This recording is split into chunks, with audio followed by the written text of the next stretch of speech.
Oke, halo semuanya. Selamat datang di kelas Logika Informatika.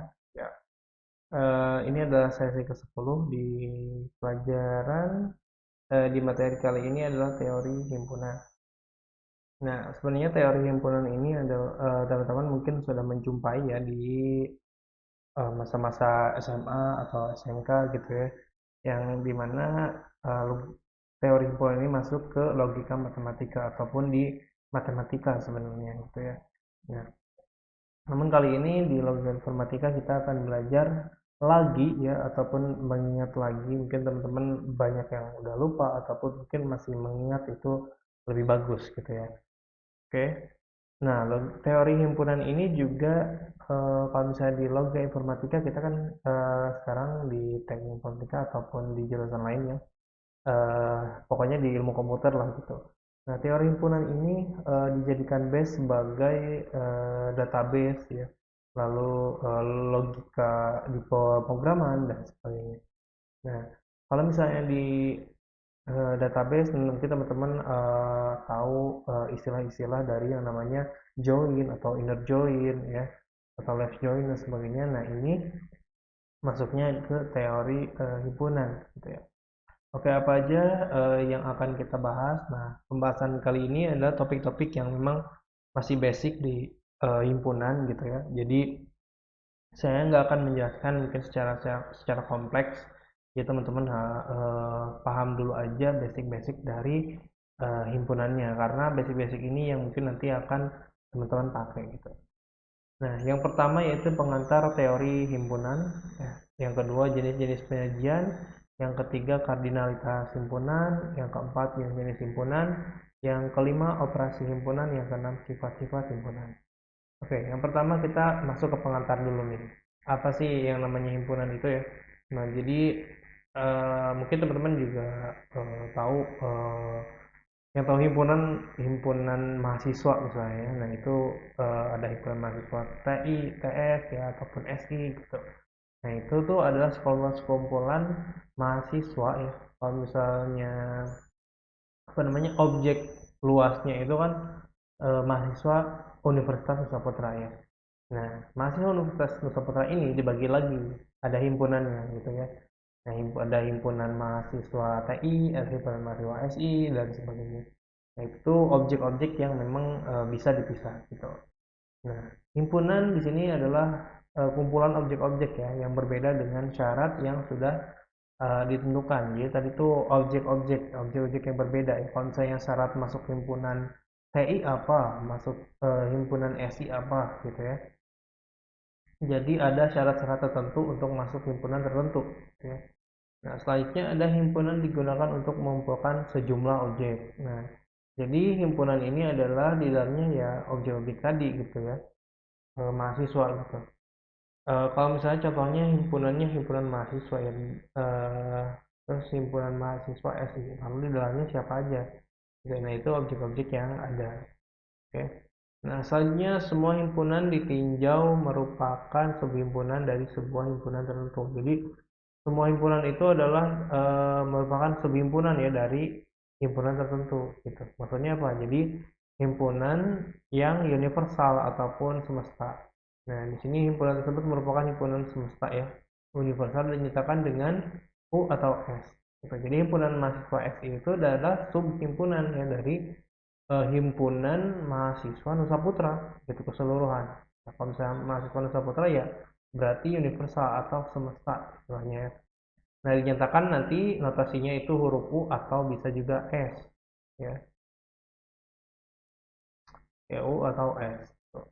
Nah, selanjutnya himpunan dinyatakan dengan huruf besar teman-teman ya. Ada huruf besar ya, A B C ya yang ini. Nah, kalau misalnya himpunan dinyatakan dengan huruf besar. Nah, misalnya ada himpunan A ya, himpunan A sama dengan gitu. Nah, dinyatakan himpunannya dengan simbol kurung kurawal ya ini. Simbol kurung kurawal. Nah, misalnya ini ada himpunan kosong.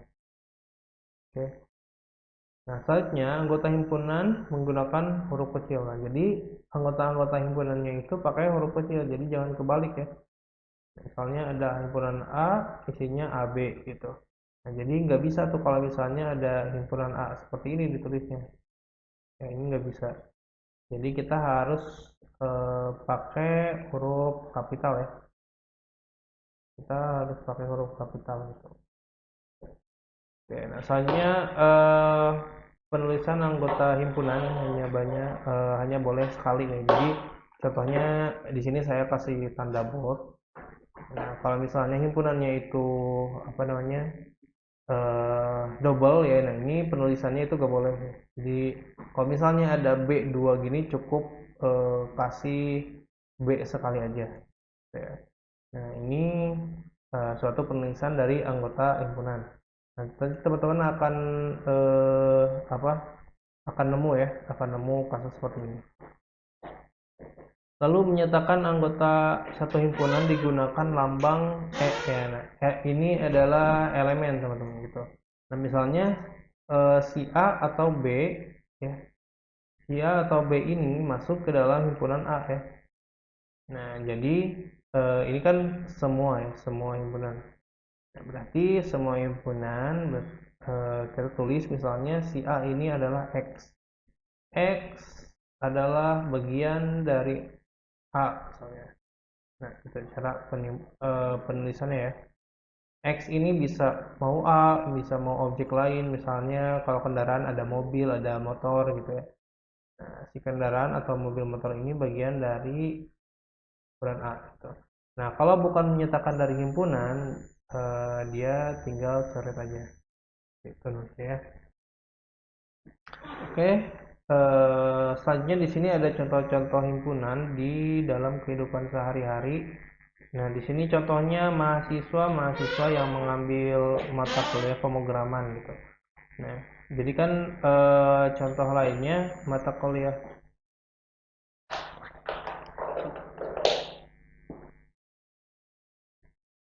Nah, jadi mahasiswa yang mengambil mata kuliah pemrograman. Ya, nah ini adalah contoh kehidupan sehari-hari gitu. Ada juga misalnya mata kuliah yang mengambil mata kuliah desain, berarti itu beda himpunan ya. Nah, soalnya di sini ada buku-buku yang dipajang di perpustakaan gitu. Nah, kalau misalnya buku yang ada di perpustakaan itu kan macam-macam, ada yang buku tentang teknologi, ada novel dan sebagainya. Nah, teknologi, novel dan sebagainya itu disebut suatu himpunan. Ya. Maksudnya ada hewan-hewan yang di kandang misalnya. Oke, nah di sini ada contoh-contoh himpunan, contoh dalam bentuk notasi ya. Kalau misalnya tadi itu dalam bentuk rayaan. Nah, ini kalau misalnya dalam bentuk notasi, contohnya seperti ini. Misalnya ada himpunan eh, A gitu ya, ada himpunan A. Nah, himpunan A ini anggotanya apa? Misalnya syaratnya adalah anggota keluarga adalah kakak, adik, ibu, dan ayah. Selanjutnya ada himpunan B. Nah, himpunan B ini misalnya harus bilangan ganjil antara 1 dan 10. Oke.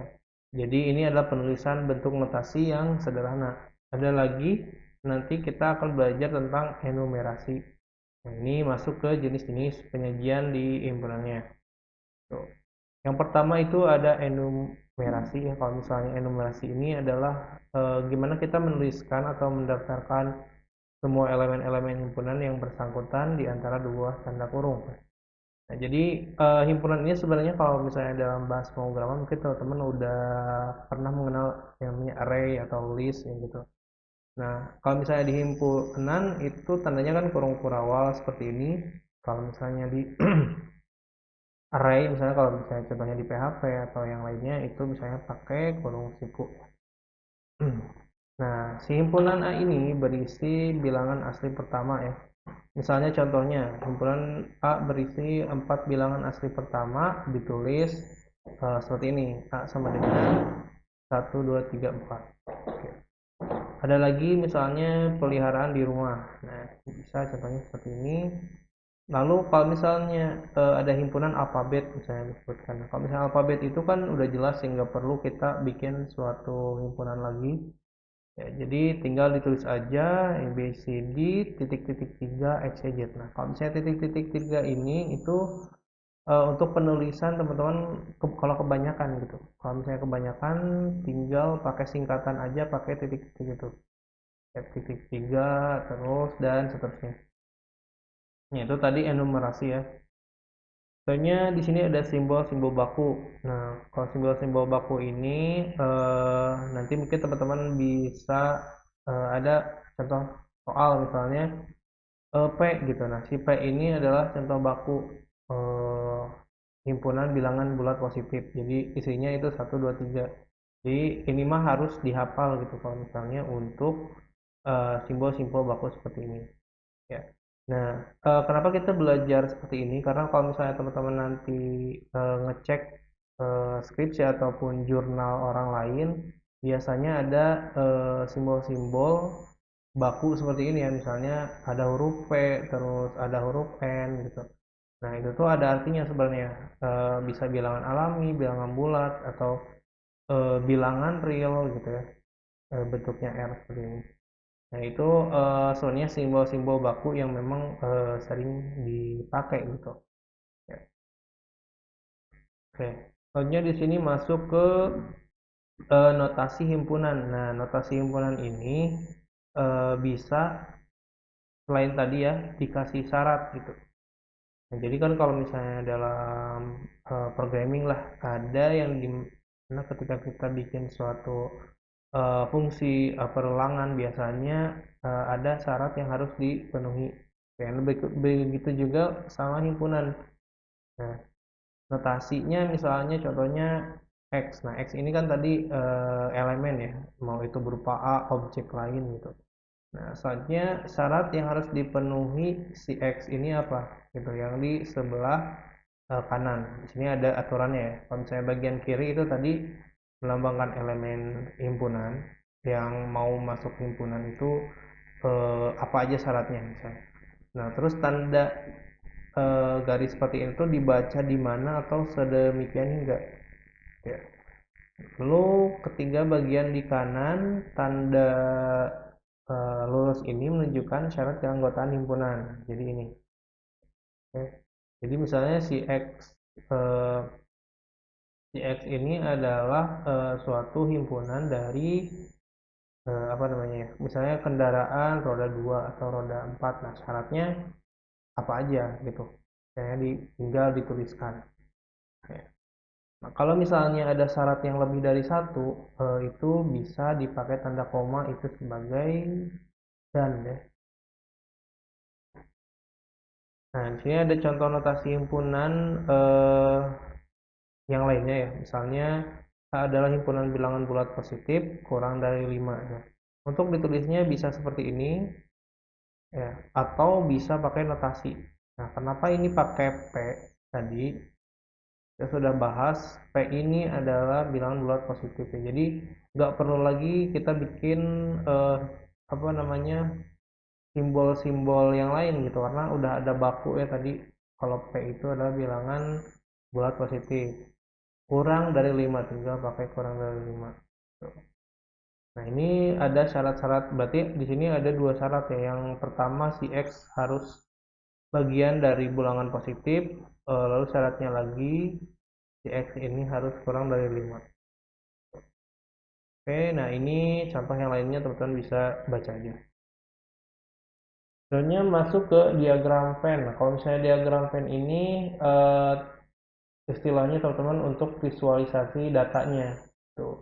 Nah, diagram Venn ini ya contohnya kalau untuk penerapan kita ke depannya biasanya masuk ke hasil-hasil visualisasi baik itu dari data science ataupun dari machine learning gitu ya.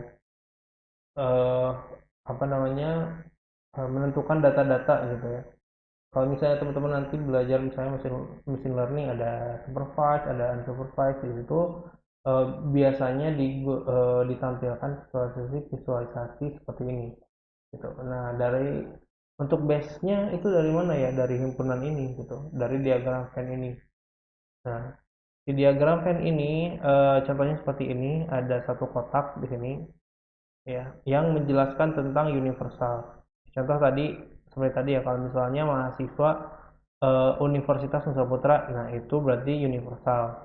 Terus dibagi lagi ataupun ada jurusan misalnya, terus ada himpunan gitu ya. Di sini misalnya ada himpunan X, terus himpunan Y gitu ya. Ada himpunan SI, ada himpunan TI. Nah, itu disebutnya himpunan. Kalau misalnya himpunan umum, universal atau semesta, apa namanya, mahasiswa-mahasiswa Universitas Nusa Putra, berarti itu umum ya, nggak dibagi lagi. Nah, ini bisa visualisasinya bisa seperti ini atau bisa seperti ini, itu sama aja. Nah, contoh lagi ada diagram, misalnya contoh soal seperti ini, ada himpunan universal ada 1 sampai 13 ya. Nah, misalnya U-nya itu 1 sampai 13. Oke, sampai 13. Terus ada himpunan A. Nah, himpunan A ini 1 sampai 7 ya. 1 sampai 7. Yang himpunan B dari 6 sampai 12. Himpunan 6 sampai 12. Oke. Berarti kalau misalnya himpunan A ini kan kita bisa lihat di sini yang himpunan universal yang tersisa itu adalah 13 ya. Yang misalnya si A, himpunan A ini ibaratnya dia tuh suka ini yang suka pemrograman misalnya. Nah, kalau misalnya yang B misalnya suka desain. Gitu. Nah, yang 6 7 ini ada irisan ya, di sini nanti kita belajar tentang irisan. Nah, itu adalah yang suka keduanya. Nah, terus yang ke-13 ini apa gitu. Nah, berarti yang ke-13 ini dia yang gak suka keduanya, gak suka programming, gak suka desain gitu. Berarti misalnya ada satu orang gitu ya. Di sini yang hanya apa namanya suka pemrograman berapa orang, terus di sini yang suka desain berapa orang, nah, gitu. Jadi itu untuk penggambaran data ya kurang lebih.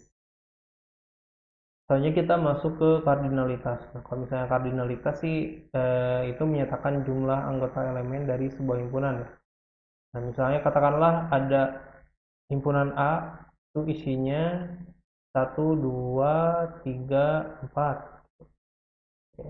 Nah, terus misalnya ada notasi seperti ini. Nah, ini tuh dinyatakan kardinalitas. Jadi kardinalitas itu adalah jumlah dari elemennya. Oke, kalau misalnya kita cek himpunan A ini ada berapa elemen, berarti ada 4 ya. Nulisnya seperti ini. Atau bisa juga NA4. Nah, itu untuk kardinalitas ini untuk penyebutan ya. Juga ada himpunan dikatakan berhingga. Nah, berhingga ini misalnya bisa dihitung lah ya. Dan n-nya bilangan positif. Sebaliknya kalau misalnya tak berhingga atau infinite set, itu jika jumlah dari himpunan tidak bernilai atau bilangan bulat positif atau gak bernilai ya.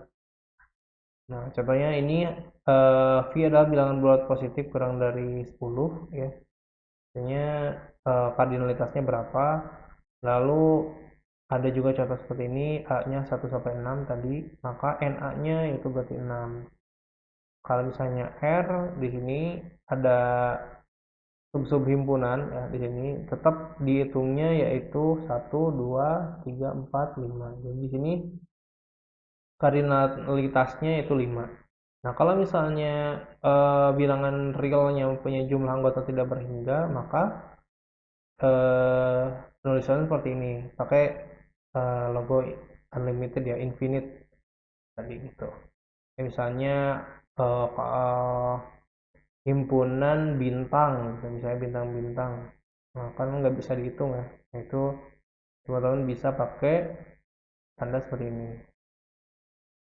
Nah, selanjutnya di sini ada jenis-jenis himpunan ya, kita masuk ke jenis-jenis himpunan. Yang pertama ada himpunan kosong. Nah, himpunan kosong ini teman-teman bisa pakai simbol kurung kurawal aja atau pakai eh, zero ya, terus digaris miringin gitu. Nah, contohnya seperti ini, misalnya P orang Indonesia yang pernah ke bulan, karena belum ada yang pernah ke bulan orang Indonesia, berarti hasilnya adalah nol ya, ataupun himpunan kosong gitu. Oke, kalau misalnya dalam database ataupun programming biasanya teman-teman bisa pakai nol gitu. Nah, itu contoh dari himpunan kosong. Atau misalnya kalau misalnya mau bikin array kosong, nah misalnya array kosong sama aja, berarti arraynya nggak ada datanya. Tuh. Nah, ini sama aja ya, seperti himpunan. Soalnya ada himpunan bagian subset ya. Kalau misalnya subset ini yaitu himpunan misalnya ada himpunan A atau himpunan B. Nah, si himpunan A ini masuknya semua elemennya itu termasuk ke B gitu ya. Nah, di sini ada notasinya. Kalau notasi teman-teman bisa pakai C lalu digarisin bawahnya gitu. Misalnya A subset B. Berarti di sini kondisinya adalah semua elemen ya masuk ke A, maka semua elemen itu juga masuk ke B. Tuh, untuk jenis-jenis himpunan subset. Nah, contohnya seperti ini. Ada elemen-elemen 1, 2, 3 berarti subset dari 1, 2, 3, 4, 5. Ya. Berarti bagian dari misalnya ini A, nah ini B. Seperti itu. Atau kalau misalnya sama 135, 135, nah ini otomatis sudah jadi subset. Nah, di sini ada ketentuan, misalnya A adalah himpunan bagian dari A itu sendiri. Berarti ya kalau misalnya A adalah subset A. Nah, terus kalau himpunan kosong gimana? Himpunan kosong di sini misalnya ada himpunan kosong berarti masuknya ke A, subset dari A. Terus ada himpunan yang sama. Nah, kalau misalnya himpunan yang sama sih simpel ya. Nah, di mana eh, apa namanya di hasil dari elemen tersebut atau anggota-anggota elemennya itu sama gitu ya. Ya, misalnya A sama dengan B gitu. Nah, kalau misalnya A-nya 67893, B-nya juga sama, maka A sama dengan B. Tapi kalau misalnya di B-nya cuma 67, nah itu bisa teman-teman kasih tanda seperti ini, A bukan sama dengan B. Ya. Nah, kalau misalnya di contoh-contoh apa namanya aplikasi atau programming apa, berarti biasanya yang sama aja gitu ya, sama dengan ya seperti password ya. Misalnya ngetikin password sama confirm password, berarti itu passwordnya juga harus sama-sama kan, karakternya harus sama dan sebagainya. Nah, kalau misalnya karakternya beda aja gitu, nah itu bisa jadi nggak sama, sama kayak ini ya. Berarti si himpunan A sama B-nya itu nggak sama. Nah, selanjutnya ada himpunan yang sama. Nah, oke, ketentuannya. Urutan elemen dalam himpunan tidak penting ya. Jadi kalau misalnya himpunannya 1, 2, 3 terus jadi 3, 1, 2 itu adalah sama aja. Yang penting di elemen ininya itu sama. Lalu pengulangan elemen tidak mempengaruhi mau 111, mau 11 gitu ya. Nah, itu nggak penting, yang penting si karakternya itu di dalamnya itu sama. Ada unit 3 buah himpunan ABC berlaku aksioma ya. Nah, misalnya jika A sama dengan B, B9C, maka A sama dengan C. Tuh. Contohnya ada himpunan ekuivalen. Nah, kalau misalnya ekuivalen ini dengan himpunan B jika dan hanya jika kardinal ya. Jadi kardinal dari kedua himpunan tersebut. Ya, tadi kardinal itu adalah jumlah elemen-elemen dari himpunan ya. Dan jika A 1, 2, 3, 4, B-nya A, B, C, D, maka A kardinal B adalah 4. Karena si A dan B-nya itu punya kardinal yang sama ataupun jumlah elemen yang sama. Selanjutnya ada himpunan saling lepas atau disjoin. Nah, himpunan A dan B ini dikatakan saling lepas karena tidak memiliki elemen yang sama. Ya baik itu dari jumlah ya apalagi dari bentuk gitu ya. Misalnya A-nya 135, B-nya 6,67 gitu. Nah, itu pastinya disjoin ataupun nggak ada yang sama gitu ya. Oke. Disjoin ini kalau misalnya kita gambarkan dalam diagram ya tadi. Nah, ini akan terpisah, tuh, saling terpisah. Lalu ada himpunan kuasa atau power set. Nah, power set atau himpunan kuasa ini notasinya bisa PA atau 2A atau 2 pangkat A ya, saya nulisnya ini 2A seperti ini. Nah, ini contohnya A12, maka P adalah, nah teman-teman bisa lihat alurnya atau polanya. Yang pertama, kalau misalnya ada power set, itu di depannya harus ada himpunan kosong. Nah, himpunan kosong baru eh, apa namanya, kurung kurawal 1, kurung kurawal 2, lalu kurung kurawal 1, 2. Nah, ini harus dicabarkan kalau misalnya power set.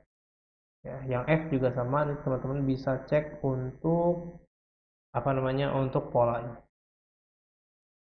Tentunya ada irisan. Nah, kalau misalnya irisan tadi yang sempat kita bahas ya di awal, irisan ini adalah jika elemennya merupakan elemen dari himpunan AB, jadi masuk ke A, masuk ke B gitu ya tadi.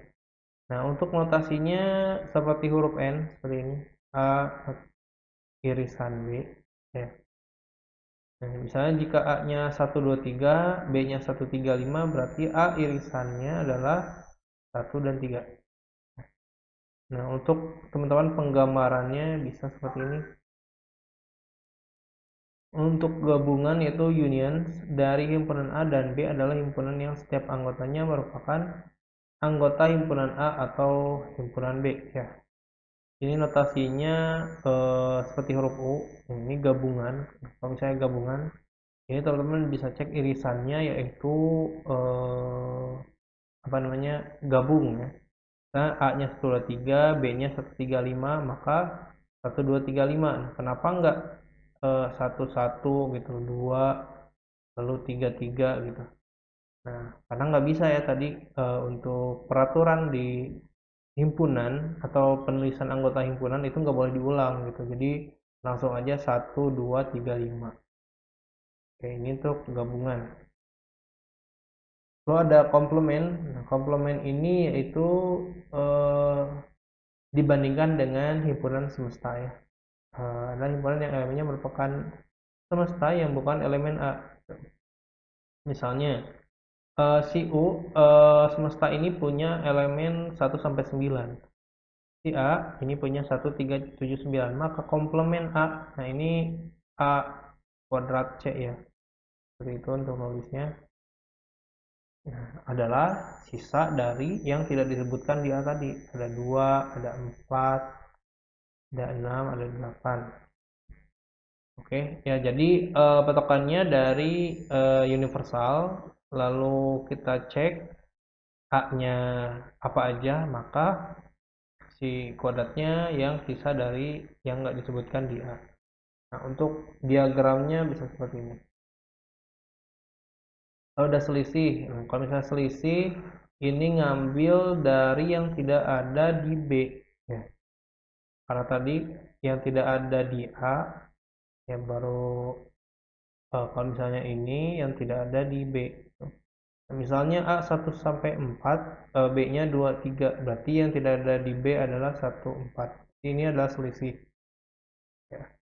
Kalau misalnya di database, mungkin teman-teman bisa belajar tentang inner join ya, atau left join dan sebagainya. Nah, ini sama aja ya, selisih gitu. Jadi mau ikutnya kemana? Mau ikutnya ke A, apakah ikutnya ke B? Nah, di sini ada lagi beda stangkup atau istilahnya SOR ya. Teman-teman masih ingat untuk simbol seperti ini SOR. Nah, kalau misalnya XORB, nah, teman-teman bisa cek di sini yang A-nya itu 134. Oke, kita coba gabungkan. Misalnya A gabung B itu jadi 1, 2, 3, 4, 8. Ini A gabung B. Oke, selanjutnya ada A irisan B. Kalau misalnya irisan B berarti di sini ada 2 dan berapa ini? Ada 2 dan 3. Nah, 2, 3. Oke. Maka A faktor B, itu berapa? Oke, di sini kita cek yang tidak ada di tadi kan di sini istilahnya ini A ya, ini B. Nah, berarti selisih ya. Selisih tadi kan itu yang tidak ada di A ya. Oke. Berarti di sini yang tidak ada di A gabungan B. Berarti apa aja? 1, 4, 8. Selanjutnya yang terakhir yaitu perkalian kartesian. Kalau misalnya perkalian kartesian ini simpel juga. Misalnya A kali B. Nah, itu dikalikan aja jumlah apa namanya elemen A sama elemen B. Misalnya di sini 1 kali A, lalu 1 kali B, 2 kali A, 2 kali B, dan seterusnya. Ya, di sini dimasukkan ke dalam elemennya. Oke, selanjutnya ada sifat-sifat himpunan. Nah, kalau misalnya sifat-sifat himpunan ini itu gimana ketika kita melakukan operasi dari himpunan, terus ada yang sama, apakah bisa gitu ya digunakan atau gimana? Nah, yang pertama ada hukum komutatif. Nah, misalnya A irisan B itu sama dengan B irisan A ya. Jadi mau dibalik-balik himpunannya itu tetap ya. Itu huruf untuk komutatif. Untuk asosiatif, kalau misalnya kita pakai tiga himpunan digabung, itu eh, apa namanya sama aja ya, sama kayak komutatif, di sini asosiatif. Ini bisa juga misalnya A irisan B ya dengan irisan C. Nah, itu bisa dikerjakan dulu misalnya B irisan C lalu dijumlahkan lagi dengan A irisan A. Nah, ini untuk hukum asosiatif. Nah, untuk hukum distributif, nah ini teman-teman bisa cek aja. Ya, pokoknya cek untuk pola pertanyaannya. Nah, untuk pola pertanyaannya misalnya hukum distributif ada seperti ini. Ya, lalu saya kasih soal lagi misalnya seperti ini. Nah, nanti itu hitungannya sama atau enggak gitu. Ya. Lalu ada hukum gabungan dengan universal. Nah, kalau misalnya A gabungan dengan universal ya pastinya semuanya sama dengan universal. Terus komplement ganda, bisa komplement A kuadrat ya berarti hasilnya akan A. Ya. Ini ada hukum idempoten juga sama, ada hukum De Morgan, ada hukum penyerapan. Nah, mungkin itu aja untuk sesi 10 ya, kali ini. Teman-teman bisa kerjakan aja tugasnya dan terima kasih telah menonton video ini. Sampai jumpa di video selanjutnya.